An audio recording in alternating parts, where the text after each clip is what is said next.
Përshëndetje, ju njohim me shtypin e ditës për këtë të premte datë 24 tetor.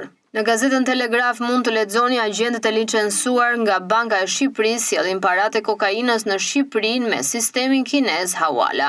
Odi rrëzon farsën e 11 majit, zgjedhjet i fitoi Partia Shtet. Flet profesor Edmond Panariti, bujqësia pa buxhet, pa zë e pa fondet e BE-s që ishin oksigjeni investimeve, kush po e braktis fshatin shqiptar.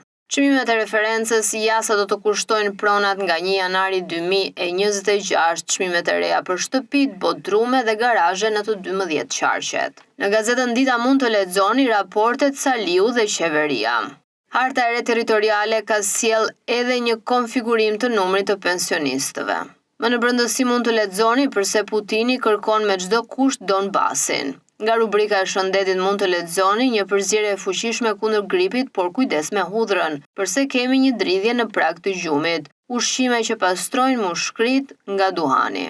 Gazeta Panorama hapet me lajmin konflikti i interesit, shkeljet e kryet tatimorit, dy punësimi i Ilir Binajt. Zgjedhjet parlamentare, raporti final i OSBE Odir, grupe kriminale kërcënuan votues dhe kandidat. Skema në 2 nivele sa shpërblim do të marrin pensionistët. Dokumentet për tërheqjen e këstit të 5 vijon lista e re. Panorama Sport hapet me lajmin vllaznia për Aratin Tirana do ringjalljen. Atanaskoski e Gnatia ka cilësi ne jemi Partizani. Gvozdenović Elbasani im kthehet i vendosur fitoria si detyrim.